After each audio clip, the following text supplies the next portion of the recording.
నమస్తే అండి. Welcome to spiritual Alchemy 7 Telugu. నేను త్రివేణి, హోపనోపోనో హీలర్ మరియు లైఫ్ కోచ్ని.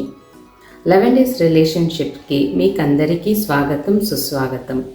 సో 5 రోజులు యాక్టివిటీ చేశారు కదా, ఎలా అనిపిస్తోంది మీలో? మీ మైండ్ సెట్లో రిలేషన్షిప్స్ గురించి ఏమనిపిస్తోంది? ఇప్పుడు ఈ 5 డేస్కే మీలో చాలా వరకు చేంజెస్ వచ్చి ఉంటుంది కదండి. ఇప్పుడు 6th డే. ఈ 6th డే ఎవరైతే ఈ వీడియోని ఈరోజే ఫస్ట్ టైం చూస్తున్నారో, మీరు 5 డేస్ చూడకుండా మీరు ఇక్కడితో ఈ వీడియోని ఆపేసేయండి. ఫస్ట్ డే నుంచి చూసుకుంటూ రండి. డే 1, డే 2, డే 3, డే 4, డే 5లో ఏం యాక్టివిటీస్ ఉన్నాయో అవి చేసుకుని తర్వాత ఈ వీడియోని చూసి ఇందులో చెప్పిన యాక్టివిటీని చేయండి. మీకు వెతికే కష్టం కూడా వద్దు. డే 1 నుంచి డే 5 వరకు ఉన్న వీడియోస్ లింక్ని కింద ఈ వీడియో కింద ఉన్న డిస్క్రిప్షన్లో పెట్టాను. సో అక్కడికే వెళ్ళి చూడొచ్చు మీరు. సో డే 5లో ఏం చేశారు? డే 5లో పేరెంట్స్కి హీల్ చేసుకున్నారు. ఇప్పుడు మీలో పేరెంట్స్ గురించి ఏ కంప్లైంట్స్ లేదు. ఇంకా గర్వంగా ఫీల్ అవుతున్నారు మీ పేరెంట్స్ని తలుచుకొని.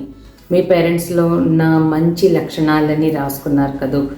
ఇప్పుడు మనము వచ్చింది పేరెంట్స్ నుంచే కదా, కాబట్టి మనలో కూడా మన పేరెంట్స్లో ఉన్న లక్షణాలు తప్పకుండా ఉంటాయి. అయితే మన దారి వేరు కాబట్టి, మన ఆలోచనలు వేరు కాబట్టి మనము ఆ లక్షణాలని ఎక్కడో లోపలే పెట్టేసుకున్నాము. ఇప్పుడు ఆ క్వాలిటీస్ అంతా బయటకు తీసే టైం అయింది. సో మీలో కూడా ఎక్కడో ఆ క్వాలిటీస్ ఉంటాయి, దాన్ని మీరు కూడా ఫాలో చేయడం మొదలు పెట్టండి. ఇప్పుడు 6th డే ఛాలెంజ్ ఏంటి అని చెప్పబోతున్నాను. ఇది కూడా ఇంట్రెస్టింగ్గా ఉంటుంది అండ్ చాలా ముఖ్యమైనది. మీరు పేరెంట్స్ని హీల్ చేసుకున్నారు కదా, ఇక నెక్స్ట్ ఎవరున్నారు? మిమ్మల్ని మీరు హీల్ చేసుకోవాలి. ఎలా అంటే, ఇప్పుడు మనము చిన్నప్పటి నుంచి మనకు తెలుసో తెలియకనో ఎందరినో హర్ట్ చేసి ఉండొచ్చు. కొన్ని సందర్భాల్లో మనము ఇది తప్పు అని తెలిసినా ఆ తప్పు చేసి ఉంటాము.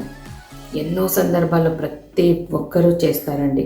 నేను చేయలేదు, నేను చాలా మంచివాడిని, నేను చాలా మంచిదాన్ని ఇలా అనకండి. అందరూ మంచివాళ్లే, కానీ పరిస్థితులు కొందరిని వేరేలాగా ఆలోచింపజేస్తాయంతే. సో ఇప్పుడు మీరేం తప్పులు చేశారో అది మీ చిన్నప్పుడు కానీ, మీ స్కూల్ డేస్ కానీ, కాలేజ్ డేస్ కానీ, తర్వాత కానీ, ఎప్పుడైనా మీరు ఏమేం తప్పులు చేశారో లిస్ట్ రాసుకోండి. వేరే వాళ్ళ దగ్గర మనం ఒప్పుకోకపోవచ్చు మనం తప్పులు చేశాము అని, కానీ మీకు మీ మనస్సాక్షికి తెలుసు కదా మీరు తప్పు చేశారు అక్కడ అని. సో కాబట్టి రాయండి, మీరేం తప్పులు చేశారో ఇంతవరకు దాన్ని యాజ్ ఇట్ ఈస్గా రాయండి. నేను ఇలాంటి తప్పులు చేశాను, ఇలా నన్ను నుంచి ఇంకొకరికి హర్ట్ అయ్యింది, అలా డైరెక్ట్గా రాయండి. అంతా మిమ్మల్ని నుంచి ఏమేమి ప్రాబ్లమ్స్ అయింది ఎవరెవరికి అంతా రాసుకొని తర్వాత ఈ పేపర్ని కాల్ చేసి టాయిలెట్లో పడేసేయండి, బూడిదని. ఎందుకంటే మనలో ఉన్న నెగటివిటీని తీసేస్తున్నాము. మనలో గిల్ట్, నేనే దోషిని అనే ఆ అపరాధి భావన ఉంది కదా, ఆ భావాన్ని తీసేస్తున్నాం మనలో నుండి. కాబట్టి మనం రాసినప్పుడు మన ఈ సబ్కాన్షియస్ మైండ్ చూస్తూ ఉంటుంది. దాన్ని మనం కాల్చి ఆ బూడిదను టాయిలెట్లో ఫ్లష్ చేయడం వల్ల ఇది మనకు పనికి రాదు, ఇది నాది కాదు అని మన ఇన్నర్ చైల్డ్ అర్థం చేసుకుంటుంది. కాబట్టి ఇలా రాసి కాల్చాలి. సపోజ్ మీకు గుర్తు రావట్లేదు, నేనేం తప్పులు చేశానో ఏంటో నాకు తెలీదు, నాకేమీ గుర్తుకు రావట్లేదు అంటే మీకు కూడా ఒక సొల్యూషన్ ఉంది. ఏంటంటే మీరు గుర్తు తెచ్చుకోండి ఏదైనా ప్రాబ్లం అయ్యిందని. ఏది కాలేదు అంటే కనుక అన్నీ ఇక్కడ ప్రోగ్రామ్ అయి ఉంటుంది మీ సబ్కాన్షియస్ మైండ్లో. కాబట్టి మీ సబ్కాన్షియస్ మైండ్కే చెప్పండి, సపోజ్ నేను ఏవైనా తప్పులు చేస్తుంటే కానీ ఏదేది చేశానో నాకు గుర్తు చేయి, నేను నన్ను నుండి తీసేయాలి అని మీ ఇన్నర్ చైల్డ్కి చెప్పుకోండి. తప్పకుండా చూపిస్తుంది. అప్పుడు దాన్ని మీరు కాల్ చేసి ఆ బూడిదను మీ టాయిలెట్లో ఫ్లష్ చేసేసేయచ్చు. సపోజ్ మీకు ఇంకా కూడా తెలియలేదనుకోండి, అయితే కూడా పర్లేదు.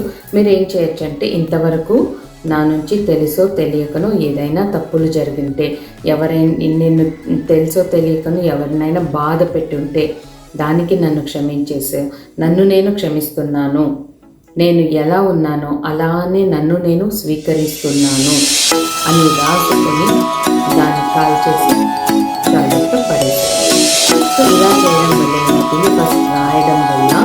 మీ ఇన్నర్ చైల్డ్ చూస్తూ ఉంటుంది, మీ మనసులో ఏమేమి ఉందో బయటకు వస్తుంది అనేసి.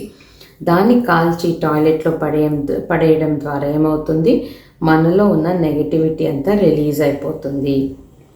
సో దీన్ని చేయండి, కంపల్సరీగా చేయండి, ప్రతి ఒక్కరూ చేయండి, చాలా బాగుంటుంది, ఈజీ కూడా ఇది. సో నేను చెప్తున్న అన్ని ఛాలెంజెస్ ఈజీగానే ఉన్నాయి. సో ఇది కూడా ఈజీగానే ఉంది, చేయండి. సో ఇదేంటి 6వ రోజున ఉన్న ఈ రిలేషన్షిప్ ఛాలెంజ్. సో ఇక్కడితో సెలవు తీసుకుంటూ మళ్ళీ మిమ్మల్ని నేను 7వ రోజు రిలేషన్షిప్ ఛాలెంజ్లో కలుస్తాను. అంతవరకు సెలవు. Thank you. బాయ్.